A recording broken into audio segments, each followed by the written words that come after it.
Hello, everyone. Welcome back to the meeting. We begin the second part of today's program with the real show time for creativity, imagination, and inspiration. We will have the opportunity to listen to a lot of original proposals of activities and methodologies on dialogue in the next hour. First of all, from the task force group in the pitch market. Basically, what we are going to see now are brief presentations of ideas and methodologies which connect dialogue with different fields. On the one hand, religion, traditions, and identity, then material heritage and history, and finally, arts. Task force members will share with us some ideas in a more extended way, ideas that they want to highlight, that they have developed in a bit more detail, as well as a number of short ideas. The aim is to encourage and help the coordinators to think about all the opportunities that the topic of dialogue offers, as well as to promote creativity and why not to explore collaborations between institutions. I remind you that you can find a summary of these ideas in the practical information kit for coordinators that was already sent to you. After the pitch market, we will continue with the open mic. This time it will be coordinators who have volunteered to share with everyone ideas for dialogue activities. Each one will have 90 seconds to present their idea. And I would like to thank all the participants and presenters in this sense. It's time to grab a pen and paper. We start the pitch market with ideas for activities on religion, traditions, and identity. I will give the floor to Miki Rodan from the European Union of Jewish Students. Miki, how are you? Thank you, Victor. I'm great. Yes, as you see, I'm not crazy. I just put as we are entering Purim all together, I empower to everyone who doesn't have these guides at home. You can just go to settings and just put a filter, and we can enter in this Purim mood all together today at this meeting. Excellent, Miki. Please go ahead. I just wanted to say that you are a real reference in this sense. So fantastic. Thank you. So I just need to share a presentation. So meanwhile, if Fede or Victor, you can make me co-host. You are able to share. Amazing. So just 1 second.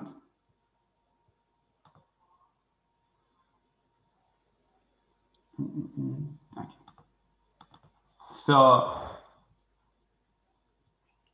So basically today we are here to speak about the different topics and to present different options of programs about dealing with the topic of religion, tradition, and identity. For those ones who doesn't know me, as Victor said, I'm Miki from the European of Jewish Students, and I'm from Barcelona. I'm currently sitting in Budapest, and together with Hannah, Thomas, and Thierry, we will present different proposals of activities that you can bring to your home community. So again, you will see and you will hear about many different programs. If there's any of those who ring a bell on you, but you don't really exactly know how to make it possible, I'm happy. I will send now my email on the chat, and we can contact later and we can brainstorm together how to make these programs possible. So first of all, I want to present some short ideas that we have. We will not really enter in details, but basically we have divided in different topics dealing with dialogue. So we will have some programs dealing with interfaith, other ones dealing between the dialogue and the Jewish identities. It will focus much more the different denominations inside Judaism and the different ways that as a Jewish people we approach Judaism. Then as well, we have another set of programs dealing with inner self dialogue, meaning how by talking to our consciousness, exploring ourselves, we can grow as persons, as human beings. And finally, we have a set of programs dealing with an intergenerational approach to dialogue that will focus more on this difference of experience that we have as Jewish people, we have as persons, and this difference between us, our ancestors, and the people to come. So I want maybe to focus just very shortly on 2 specific programs. Those are the Hevruta Brain Days. That is maybe these chess tables that you are able to find in Brooklyn or in the former Soviet Union. So the idea is to bring together this idea and to make it Jewish. So to bring the concept of this open table of Hevruta around the cities and to engage in open dialogue with anyone who wants to join.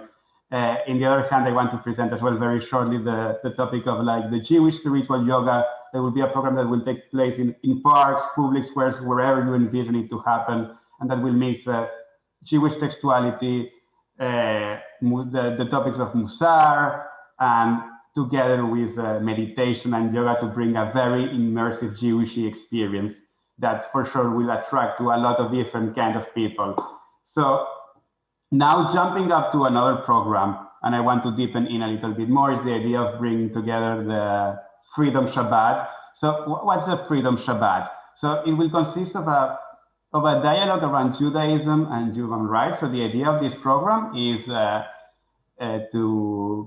do it like in open public squares, to bring and to do like kind of a mimic of a Shabbat dinner open for everyone who wants to join. In it, we will first explain what is Shabbat, why do we celebrate Shabbat, what is the meaning of every part of the Shabbat table, to bring as well what is the traditional food that from our Jewish side we usually like eat, we usually like enjoy during a Shabbat dinner. And as well, like I want just to imagine that even if it's not happening in Shabbat, but it will be September, it will be kind of like the summer nights at the end of the summer, most probably the end of COVID. So it's, I think, a perfect time where people will be very willing to go out on the streets and just to celebrate together Jewish culture. So this will be kind of a very immersive experience around the Shabbat experience.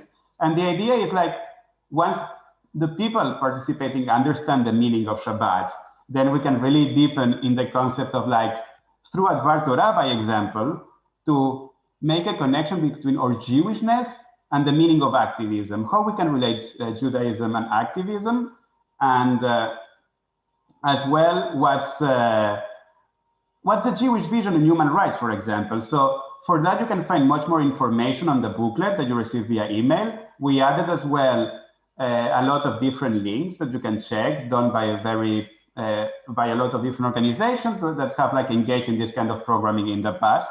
So I really empower you, if you're interested, to contact us, and as well to go through the links and to explore a little bit more the different kind of context.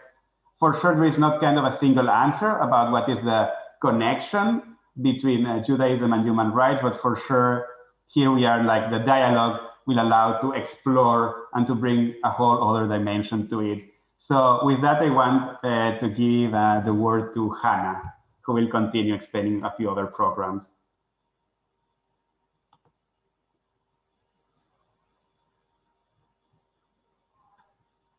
Can you hear me? Perfectly. Thank you. Thank you, Mickey. So I'm Hannah, working for B'nai Brit Europe office in Brussels. It's a pleasure to be here with all of you and to present this activity, which was created together with Thierry Koch and the rest of our team. As you can see, I'm not sure you can see the screen. Yes, you can. This activity focuses on the role of religious leaders in the dialogue process. And the objective is to create a dialogue between the different communities or to reinforce an existing one, to concretely engage religious leaders and their communities to have an impact both at the collective and the individual level. These two levels are crucial and complement each other. You will see that this activity is built in 3 successive phases: a preparation phase, and then a conference in 2 parts. So let me take you through the process. The preparation phase will consist of a meeting of religious leaders and philosophical leaders with the aim of reaching a common agreement to engage in dialogue. The preparation will result in a common charter signed by the community leaders. You've probably noticed that I mentioned religious and philosophical leaders because inclusiveness is really crucial at this preparation phase. The involvement of different religious leaders, but also of non-denominational community leaders, will help to broaden the impact and to achieve a wider dialogue in the conference, so in the second phase. So the second phase will take place after the agreement is reached and will take the shape of a conference organized in a neutral venue.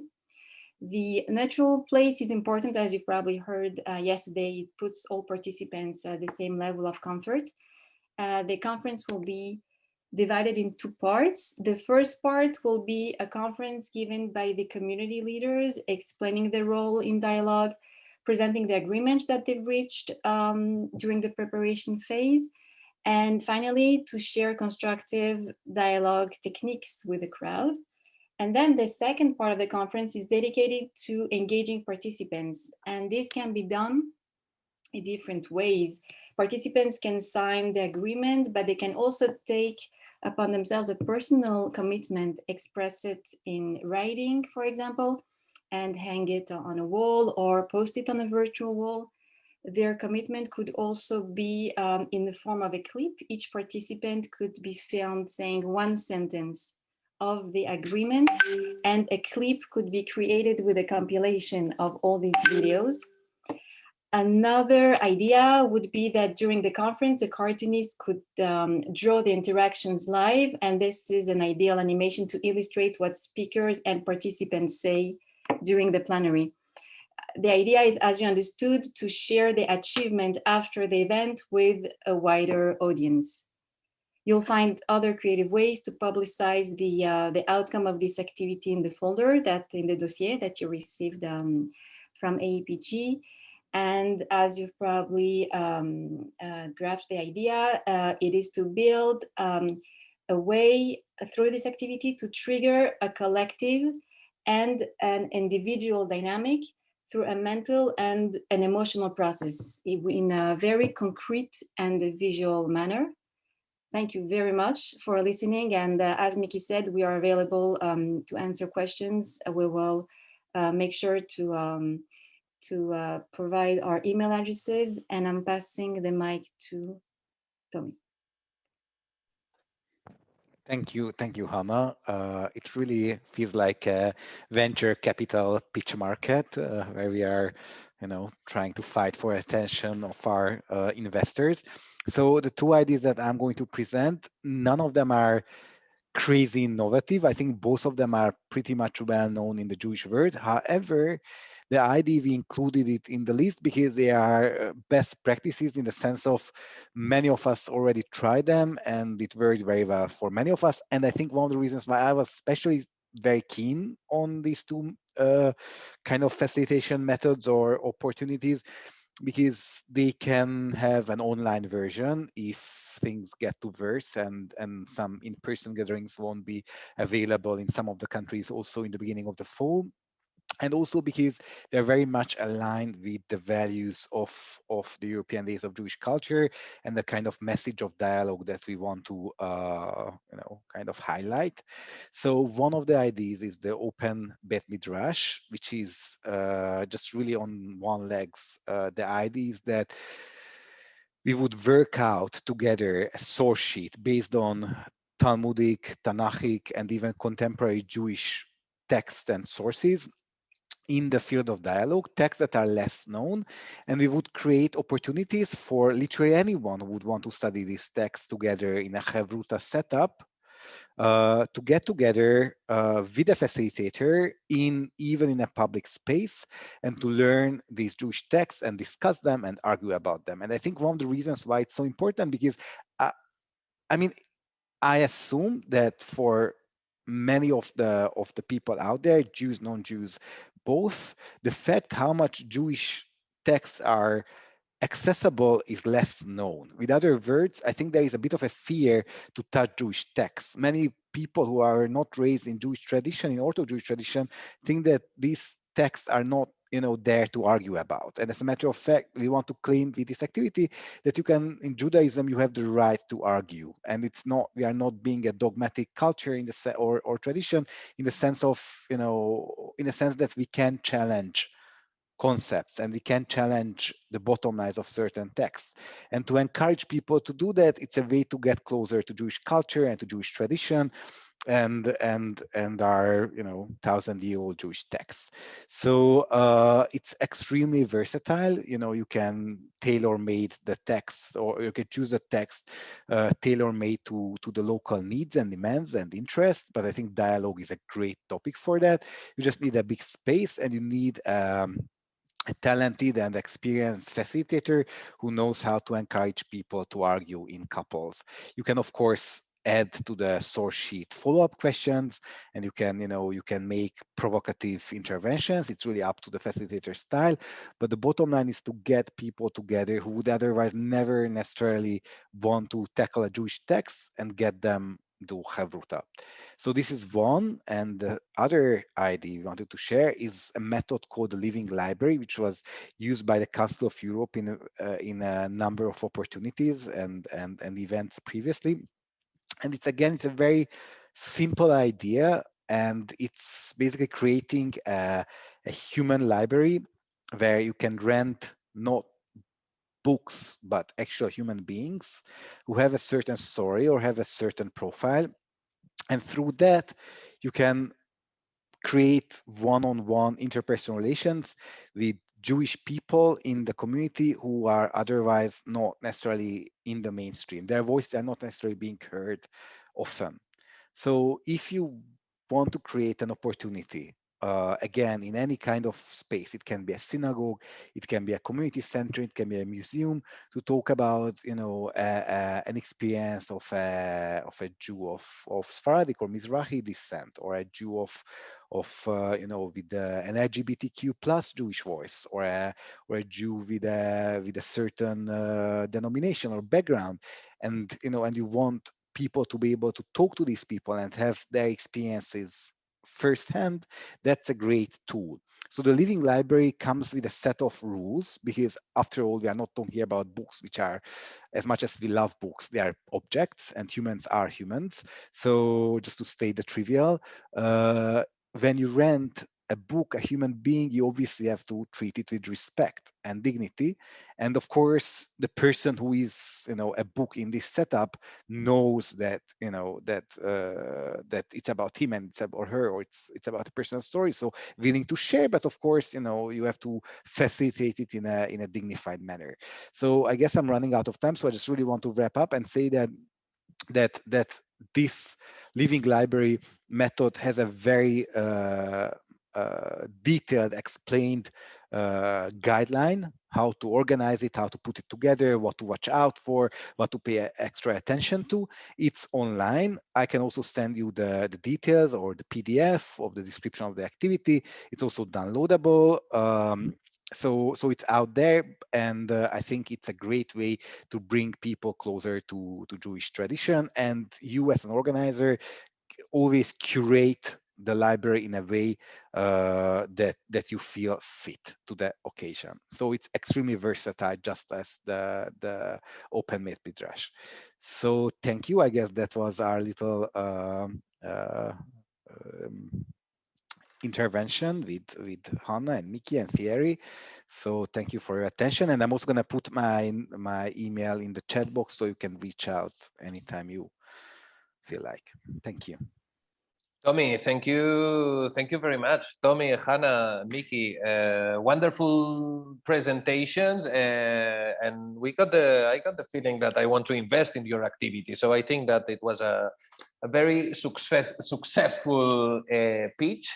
Thank you again. We are going to continue now, changing the field. We are going to focus on activities linked to heritage and history and dialogue. So I'm gonna give the floor now to Paweł Lukasiewicz from the Taue Foundation in Poland. Paweł, how are you? Thank you. Fine. All fine. Thank you, Victor. Hello to everybody on the webinar. I'm very glad that I'm here today, and I might attend this great event. The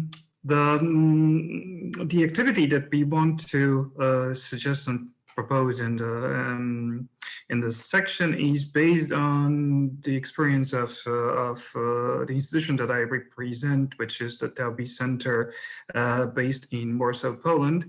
And since the start of this pandemic mess 1 year ago, we have switched mostly to online activities due to obvious reasons. And one of them, titled the TJHD Talks, is a series of webinars, including interviews, online meetings, held for audience from all around the globe, if possible, but linked mostly with the Jewish heritage of Poland and how it links with the outside world, and how the Polish Jewish heritage has a broader meaning for a global Jewish community. And the whole idea for their activity is a structured concept of this webinar based on our experience, and includes several crucial steps that the organizing institution needs to follow to prepare and run such webinar oriented and focused on the themes and subject and problems of broadly understood Jewish heritage, history, and cultural references.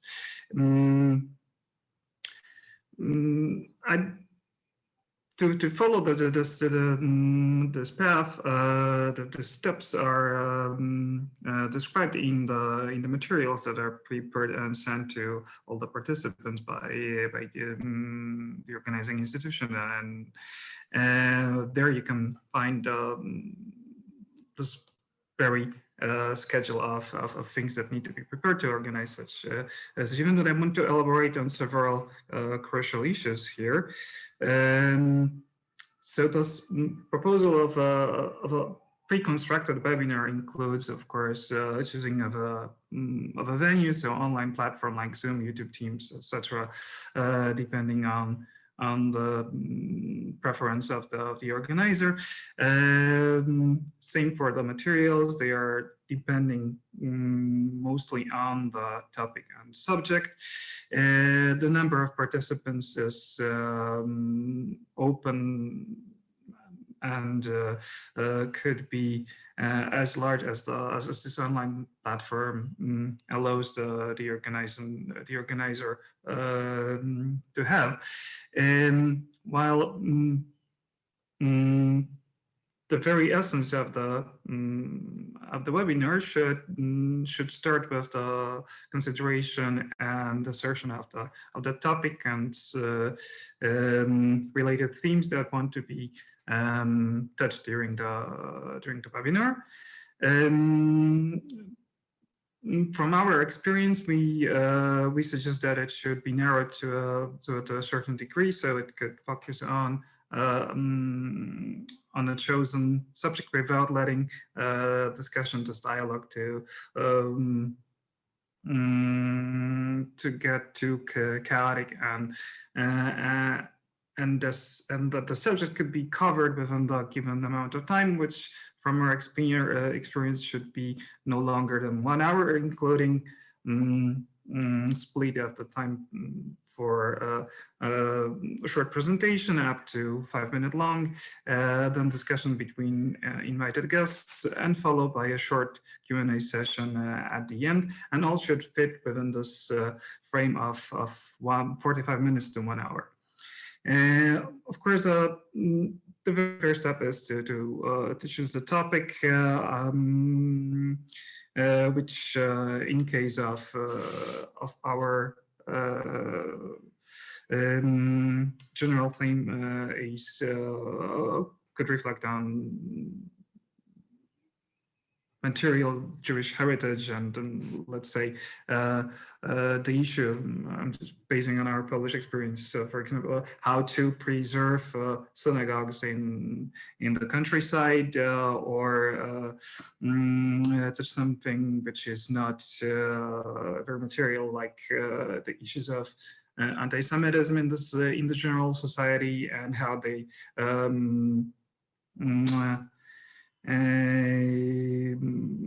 the relations between the general society and Jewish community in the country, or divergent historical perspectives that need to be discussed. And asserting this, one of subject of the webinar coming from one of the spheres of interest could lead to choosing of guests to be included in such webinar.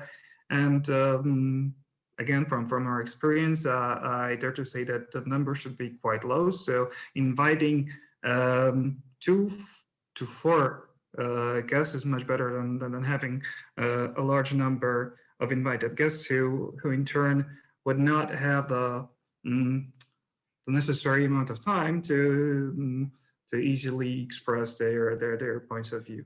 Then again, next step after securing the topic guests and preparing preparation of the questions, that the moderator, who should be a representative of the organizing organization, should ask to the invited guests. And after a round of questions, there should be an open floor for a dialogue to take place between guests that could easily, in turn, end with this part that includes questions from the audience, allowing this general dialogue on the subject to take place, with some kind of a conclusion reserved at the end, I guess no more than 5 minutes, still within this frame of 1 hour. As I said, the description is given in the material, so if you would like to see it in details, please check the prepared PDF. And also, I recommend checking the TJHD talks prepared by our institution, which are exactly following this form of a webinar that we are suggesting to use by others. I guess that's it. Thank you very much, Pavel. Actually, I will strongly suggest to take a look to these TJ talks because you are keep running them, if I'm not wrong. Yes, no? And I think that we'll keep this format even after the circumstances, this pandemic circumstances, will allow us also to organize live events. Excellent, Pavel. Thank you so much for your presentation. Maybe you can share the website of the TJ talks, sure, with the participants, because they are actually very, very good. Thank you again, Pavel. I have the honor to participate in this subgroup of the task force, and I'm going to present you actually one idea that it's called Roots in Dialogue. As you know, the guided tours are a star activity of the European Days of Jewish Culture, one of the most popular proposals. For this edition, we would like to propose to conduct guided tours, but with the addition that these will be in dialogue, with an important component of interaction with participants. Ideally, there will be 2 guides, each with a particular field of expertise. Dialogue, in this sense, can be established in different ways. In an interreligious way, allowing the discovery of the different religious heritage of a given city or a given site. It can also be established from a historical perspective. In the same visit, discovering 2 different historical periods. Another option could be to establish a visit in intergenerational dialogue. 2 guides present the history of a particular place, not only from a historical perspective, but also through the representation in their collective imaginary, focusing on identity in this sense. The objective is to allow a complex vision of heritage and history through sharing, analyzing, and confronting narratives. The Roots in Dialogue will seek to promote a dialogue not only among the guides, but also with the participants. For this reason, it is recommended that the guides, in addition to the support materials for the visits, create a small document to be distributed prior to the visit, including some questions. This will refer to the general information that the participants have about the object of the visit, as well as questions that will be asked during the visit, linked to their personal perception of the site. The goal is to encourage conversation and active audience participation. In this regard, it's important to ensure the coordination between the guides who will carry out the activity.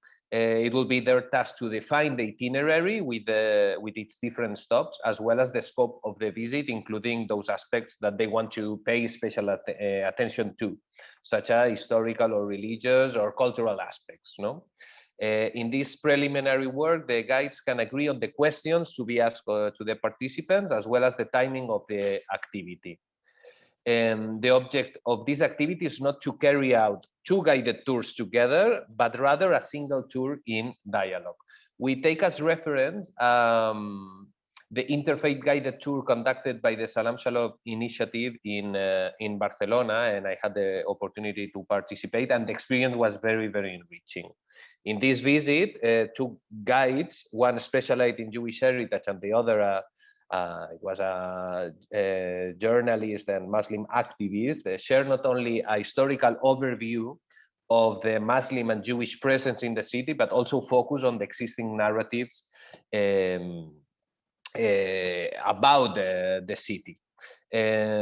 So this is another proposal for this subgroup of material heritage and history. And now I'm going to give the floor to our friend Michael Schreiber from the Research Society Burgenland in Austria to share some ideas also about dialogue and material heritage and history. Michael, the floor is yours.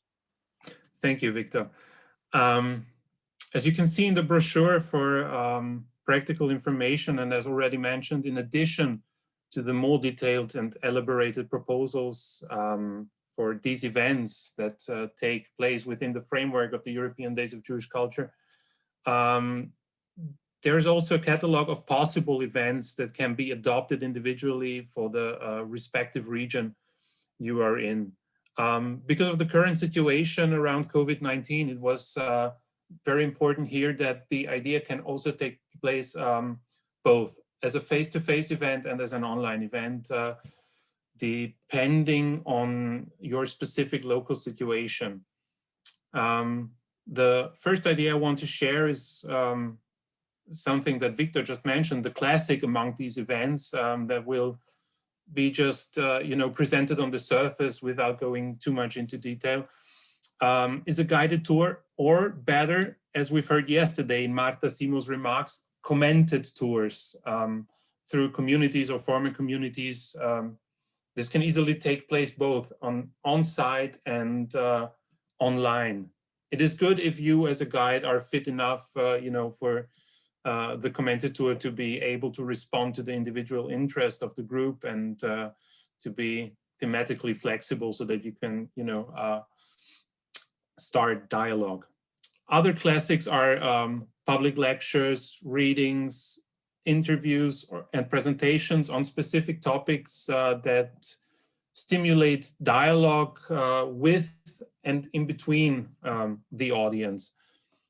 A more sophisticated way of an online event might be a podcast series that's quite easy to produce, where you can talk maybe in a couple of episodes about different topics that again stimulate dialogue. This is a very good way, to reach especially a younger audience. You can also start a movie night with movies that somehow fit to the topic you're dealing with.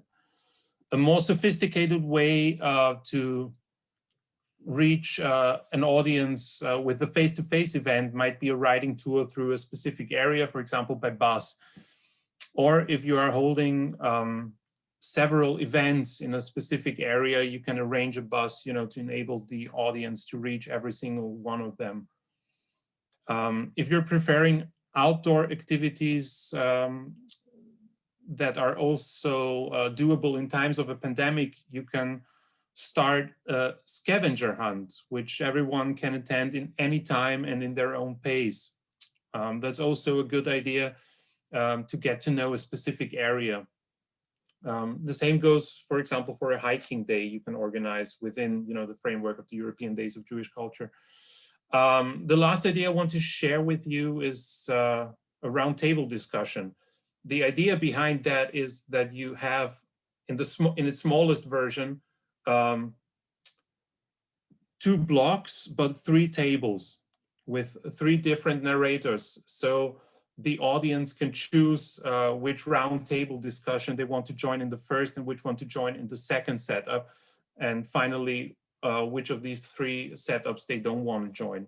So it's like a small bonfire. People are gathering around and getting into dialogue with each other. Yeah, well, as you can see, there's a wide variety of opportunities you can choose between, and yeah, you just have to pick one. Thank you. Pick 1 or 2 or 3, Michael. You can pick every single one. Yeah. Excellent. So thank you, Michael. Thank you, Pavel. We are going to change the field, and we are going to focus on ideas for activities that connect dialogue and art. And we start with Federico. So Federico, please go ahead. Hello, thank you very much, Victor. Good afternoon, everyone.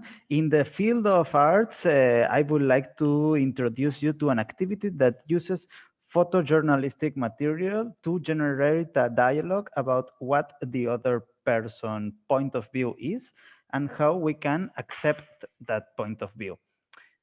Let's do a little game. Imagine for a moment that you are the editor or the director of a newspaper, a magazine, a blog, something like this, and you have received this image. Let me. So this is the image. You have received this image from a photojournalist, and you have to write the headline or a caption. I will ask you to give it a title very quickly. You can write it down or just think about that. You can see the image, right? Very fast, just think about the title for the news article or whatever. Just don't write it in the chat, just think about it. Yeah, it's not easy to read, but there's like some words in Polish, I think it is. German. It's German. Thank you. Ruhestätte. Umlaut. Okay. Yeah. So maybe the headlines you have thought of are about some kind of event, destruction, attack on a cemetery, a monument, an accident perhaps.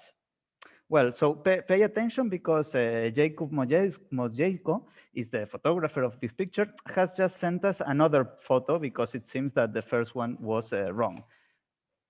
The new photo is this one. Is the title you have thought before still valid? Does changing the point of view change the story? As you can see, the point of view from which we explain a story, what we show or what we don't show, is very relevant to understand the complexity of that story. In this activity, which you will find detailed in pages 36 and 37 of the dossier, participants will explore and discuss how to understand the point of view of the other, whether that point of view is always subjective, different, and valid, and where is the boundary between the author's subjectivity and opinion, and where does propaganda begin? If you decide to carry out this activity and need more help, do not hesitate to write to me. I will be at your disposal. Thank you very much. And I give the floor now to Iris from the B'nai Brit Europe. Thank you very much. Let me find Iris. Where are you? I'm Here you are. Hello. Thank you, Iris. Hello, everyone. I'm Iris Weisbuch from B'nai Brit Europe, the Communication and Public Affairs Officer. I work with Hannah. And today I will be presenting to you another amazing initiative. I do not know if you are familiar, but I would guess that some of you are familiar with the concept of Kululam. where a lot of people are gathered from all religions or cultures. They're taught a song in a few languages, and after learning it, they sing in harmony. And it's amazing. These people never met each other before, and it sounds uplifting. So considering this year's theme, which is dialogue, we thought that there's no better opportunity to bring this thing to life in our case, because this activity is basically gathering two of the main means of communication, which are language and music. And so the idea would be exactly to bring together around 20 people in all of the countries and participating, teach them a song that we will be creating, and translate it from English to Hebrew, and another few languages. We thought that Ladino and Ashkenazi and Yiddish would be another two. And then after they learn it, they sing it together. And considering that the online world has become our main world, fortunately and unfortunately, we would also create a campaign which would use the hashtag of dialogue through music, and spread it all around the online platforms. And there is much more information that you can find in the practical info kit on page 38. And thank you. Thank you very much, Iris. We continue with a subgroup of arts with Camila. Perfect. Thank you very much. I'm Camila. I work at SEGI together with Tommy Buchler, and I'll be presenting an activity that we named Reaches of Dialogue. So I think I couldn't have thought of a better day to present this activity. Because if possible, some of us tonight will get the chance to somehow celebrate Purim. And again, it won't be like the other years, but like the celebration itself teaches Jewish history and traditions and values, provide us with lessons to be turned to for healing and resilience. And in times where COVID-19 has represented a cultural shock and being the creative sector among the hardest hit by the crisis, this activity really aims to create a space for encounter and reflection as a subversive act of resistance. So it really understands art as a subversive act of resistance, and a space for artists from different backgrounds to communally process their experiences through these times and their concerns, and having the opportunity to choose a space. It can be either in the nature or an urban space within their city, to create a temporary art installation around the Jewish value of resilience. So some ideas that I could give you could be threads that link, or a yarn bombing and nature, connecting wall murals into different urban surfaces, for instance. But really the focus of this activity is one, the artists are the main focus, their experience are the main focus, and how they can create dialogue and then project them through this art installation around the Jewish value of resilience. Thank you. And again, if you want more information, you can find it at the end of the booklet in page 39. And if you want some help, I will write down my email as well. Thank you very much. Thanks to you, Camila, and thanks to this last subgroup of arts and dialogue. Thanks to all the task force group presenters for sharing with all of us these ideas and methodologies of activities. We continue now with something similar with the open mic presentations. I'm very happy to announce that we have 12 coordinators who have offered to participate and share their ideas too. And this is the order that we are going to follow. And as you will see, we are going to continue traveling all over Europe. This is the order. We are going to start with Lucia Ora Mendelberg from the Liberal Jewish Community of Miguan, Basel, Switzerland. Then Luciano Waldman from Lisbon, Portugal. Then Francesca Perotti from Cremona, Italia. Penina Silverman from Szeged, Romania. Valerie Bello from London, UK. Yvette Merzbacher from Zolikon, Switzerland. Samuel Korngut from Denmark, Copenhagen in Denmark. Benjamin Schreiber from Brussels, Belgium. Desiree Meyer from Marly, France.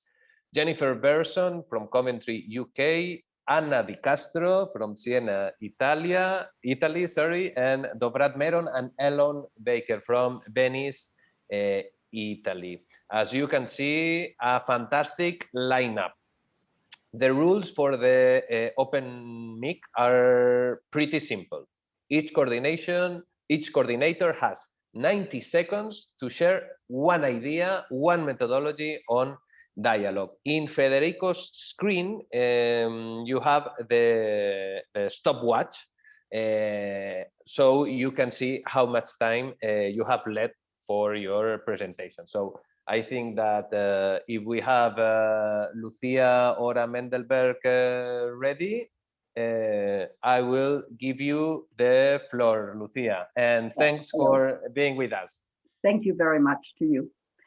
The objective, our objective is to foster a genuine dialogue, to broaden both understanding and also strengthen Jewish community life. Now, therefore, our project's intention is to invite two groups of young Jewish people, one of them coming from the liberal movement, and the other one more from the Orthodox wing. Now, why have we chosen this way? There are a number of different religious directions within the Jewish world, and gaps regarding interpretation and practices and background that can be very deep. And often we also face lack of acknowledgement and friendliness towards one another. So I think that, well, yes, dialogue can be a very, very good way to get to know each other better. Ora, thank you so much for this lovely idea, and I think that the approach is also offering us another way of doing dialogue that it's within the same Jewish community. So exactly. Thank you for this, Ora. We are going to continue with Luciano. That is, I can see that he's also ready for Purim. So Luciano, are you ready for the open mic? Yes. Yes. So now you will see the stopwatch in a second. So please go ahead. So Hag Sameach, and my activity is it's about auto-reflection. So it's more like personal than like work with a group. So when we talk about dialogue, so first of all, you need to understand how people understand it. So dialogue is about cognition, empathy, and ethic. So for us to understand and how to work with people, so we need to understand first ourselves. So we need to do auto-reflection. So we need to start with this dialogue with ourselves and people around us. Be available with all connections, first connection around us. Offer to people different ways to talk. people usually like use different ways to talk and connect themselves. So like you can use like a good example. Like imagine like you need to talk like with a blind person or a person like doesn't listen or something like that. So don't try to understand like the necessity of people with your eyes and give like to people like the place like to give to you like a different perspective. So this auto-reflection can be like a good activity for start like a new way to work. Just in time, Luciano. Excellent work. Chag Sameach too, and thanks for sharing also this idea and actually this approach, this particular approach on dialogue. We are going to go to Cremona in Italy with Francesca. Francesca, are you ready? Okay. Yes? Okay. So, Francesca, the floor is yours. Okay, good afternoon to everybody. This year we'll organize a conference with two interventions, a dialogue between Jews and Christians after the Shoah of the 20th century, and then the other intervention about it will be a sort of dialogue between two cities, Soncino and Rimini, considering Gershom Soncino, one of the most important Jewish printers. Soncino, because in Soncino in 1483, this family of Jews founded one of the most ancient Jewish print houses in the world. And in Soncino in 1488, it was printed the first complete Jewish Bible of history. And Rimini, because this family of Jews stopped his activity in Rimini before reaching Turkey. So we'll present the history of this family, a family of money lenders and then printers from Germany, because they were of Ashkenazi origin. So from Germany to Italy to Turkey and then to Egypt. So the aim of our museum is to create an international net among different institutions and countries to promote the knowledge of this family of Jews. Thank you very much for your attention and for this opportunity. Thanks to you, Francesca. Thanks for sharing these very, I would say very original ideas for dialogue, enlarging also the scope of the central theme. So thank you so much, Francesca. Okay. Thank you too. Thank you very much. No, thanks to you. We are looking forward to see this activity happening. We are going to go now to, well, I will say Romania, but I think that you are in Israel right now, Penina. So half Romania, half Israel. Penina, you need to unmute your microphone.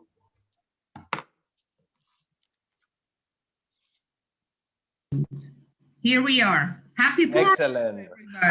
Happy Purim. Chag Sameach, Chag Sameach. And I am in Israel, but I'll get there to Romania for this event. Excellent. So you have the stopwatch over there. The time is yours. Okay. Hi, everybody. Tarbut Foundation is going to have this program for the 6th year. We will participate. Now, I don't have any practical ideas in a way. However, what I do want to emphasize, the community in Siget is composed of various minorities, i.e. Hungarians, Romanians, of course, the majority, and Ukrainians. We always approach the cultural center, and this year we will try to reach the non-Jewish religious part of it. And what I do want to say is I'm very, very pleased that we have all the materials ready, because this kind of a planning needs more time than we ever did. Thank you very much. Good luck to everybody. Great 2 days. Shalom. Thank you very much, Penina. And also lots of luck for this initiative in Siget. We will, I think. And you know, I always go out of Siget. We don't just stay in town. You are expanding, Penina, as always. Thanks. Thank you, Penina. We are going to continue actually with Valerie Bello from London, UK. Valerie, how are you? Valerie, you need to unmute the microphone if you are so kind. Thank you. Excellent. Good afternoon, everybody. Hag Sameach. I love the costumes that people are wearing, and I should be doing the same thing for my synagogue as soon as this session finishes. With us, what we have always considered important is to reach out to the non-Jewish community, because in a way, this is the whole essence of the European Days of Jewish Culture and Heritage. We have on our leaflet, everyone welcome, so that people know that it's not restricted to the Jewish community. Every year, we have some sort of panel discussion of mixed faiths, and we are hoping to arrange something similar for this year as well.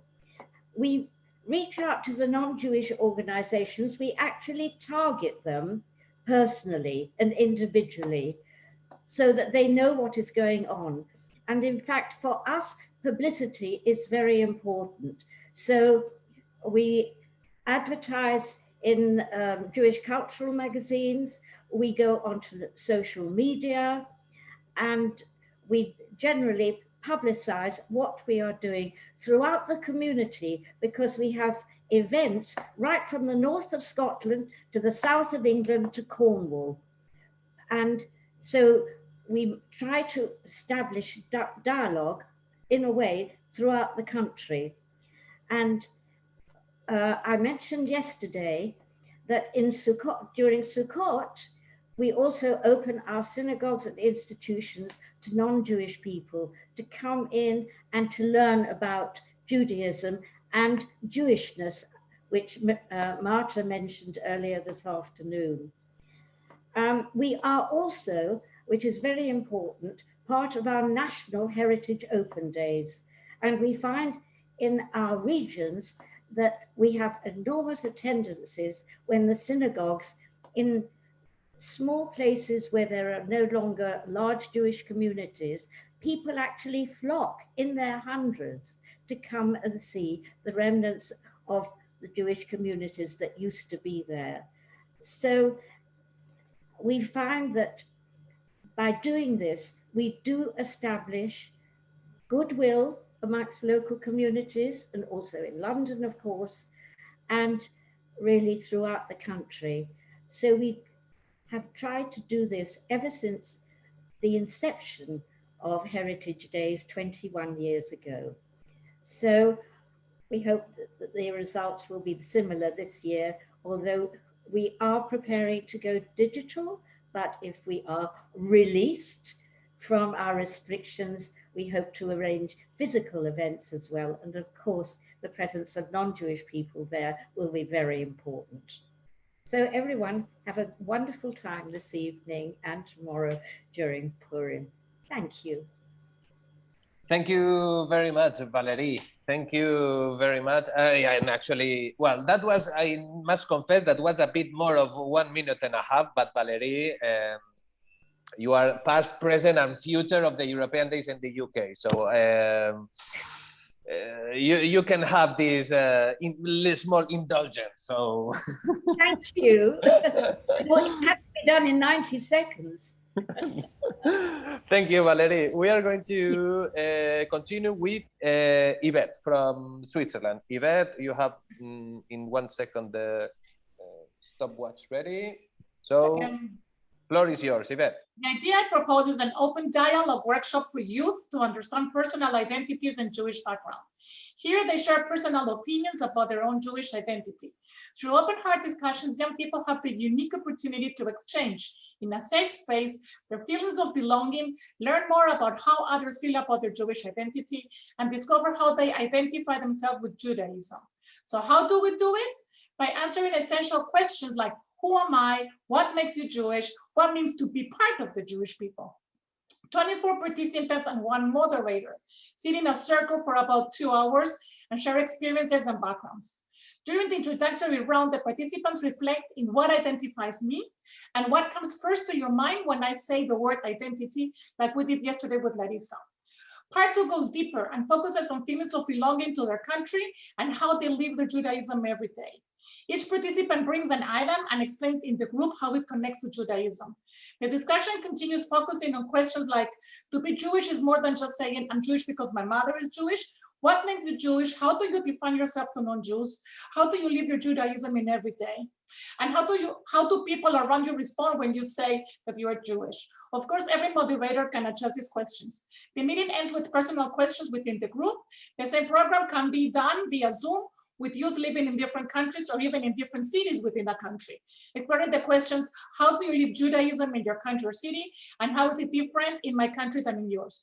Thank you for your attention. Chag Sameach. Wow, Yvette, that was straight to the point. Thank you. Thank you very, very much.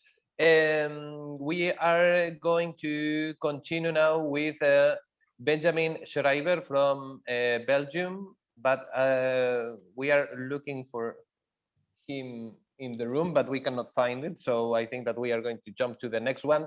That is Desiree Meyer from Marly, France. Desiree, are you there? Hello, everybody. Yes, I'm there. I apologize for my English, and don't forget I'm past president of France, so I'll speak a little bit longer, okay? Okay, in our goal to fight racism and anti-Semitism and to promote a flourishing Jewish life in diaspora, dialogue is not for us the theme, only the topic of 2021, but it is really a result of a long-term operation. Through our partnerships, the dialogue is our constant practice and the very form of the structure of our association. First of all, I want to underline the importance of creating an independent association. It's the best way to get subsidies, recognition, and partnerships. We have almost 50 partners, 20 institutional partnerships, university, high school, academy, professional school, and also the biggest newspaper is among them. 12 associative partnerships, among them Christian, Catholic, Protestant, Muslim, and they facilitate our task every year because we have a 4-month program, not only one day. And every year we make a brochure. We have also 5 artistic and commercial partnerships and 5 financial partnerships, 1 bank, 1 national company, and 1 international trustee, and advertiser of our brochure. This year we will have a very beautiful concert, a Baroque concert from Profeti de la Quinta. It's Joseph and his brothers. And we will have with the Muslim community a work on the Shira Shirim, Song of the Song, a dramatical work, a theater, and a lot. I can't tell all the program. Normally we have 4 months program. Let's hope. I wish good health to everybody. Chag Sameach, Bariut, Vekol Tov. And I hope you will have a nice, a very beautiful edition. Thank you very much. Excellent, Desiree. Thank you so much, and also good luck. Good luck to you for this edition. We are going to continue now with our next speaker, Jennifer Berson from Coventry, UK. Jennifer, how are you? I'm okay, thank you. It's been a wonderful program. As some of you know, Coventry is going to be the city of culture in the UK for 2021. What we're doing is we're starting out with a radio station. This is based on the methodology of broker dialogue, where people get to know each other beforehand by sharing videotapes of their experience. So for 7 weeks, we'll be inviting guests, and we are inviting you to participate by sharing your migration, your story, in 5 tracks. A track is a song, a poem, a prayer, a text, live or recorded, and these will be shared with people through a 24-hour radio station. The Jewish community came to Coventry through watchmaking, and in these beginning of the program, we'll focus on navigation, the importance of the history of Judaism through navigation, through watchmaking and nautical instruments, and again, told through stories and songs. As the restrictions lift, this will then be transformed into a live exhibition that includes elements of this radio station that has been shared around the world. And we'll be able to invite people, once they know each other, into Coventry Beit Knesset to learn, to share, and to celebrate. And we would like people, if they would like to get in touch, to join in. Thank you. Right on time. Right on time. Excellent, Jennifer. Thank you so much. We are going to have our last speaker. Well, in this case, they are going to be 2, if I'm not wrong, Dovrat and Alon from Venice, Italy. Are you with us? Ah, yes, I can see you over there. How are you? Hi, hello. Thank you very much. Yes, well, we have a small technical thing because as for now, Alon is in Venice and I'm in Berlin for another project. So very short. Yeah, I would like to say thank you for this wonderful program. And yeah, there is a little bit noise there. Our concept is to have an educational program tailored to the communities. I would like to give the mic to Alon now, and then based on the scrolls, it's a Jewish festival scrolls and Torah scrolls that are very, very physically very convenient to work with in a public space or in a space with different communities. This would culminate. He has some issues there with the technical. This would culminate in a guided tour in the ghetto of Venice, which is very, very much based on tourism. And as for the COVID, for the Corona, it is became very much, let's say, an alternative online. So we are prepared for both. Personally and online, we have a kit for educators, and it's all would be, I'm going to share the link with you, and I wish you Chag Sameach, Purim Sameach, and a very good edition. Thank you. Alon? I think that we can see now these scrolls on Alon's screen. Yeah, Alon? Yes. Can you just show the scroll one time so we can have the impression of how the scroll looks like, the Torah scroll? Yeah, we are over time, so just for you to have the visual impression of it. It is used already as an educational tool in the US, but not in Europe, and would like very much to share this present with you. So Chag Sameach, Purim Sameach, and a very good edition, and thank you for having us. And yesterday was brilliant. Thanks to you, Dovrat. Chag Sameach, and thanks for sharing this very cool idea. I must say. This was the open mic section. So first of all, thanks to all the participants in the open mic. Also, I would like to say thanks to all the task force group for presenting their ideas. I think that we've been exposed to many different methodologies, ideas for activities. So I think that now we have a good list on where to choose.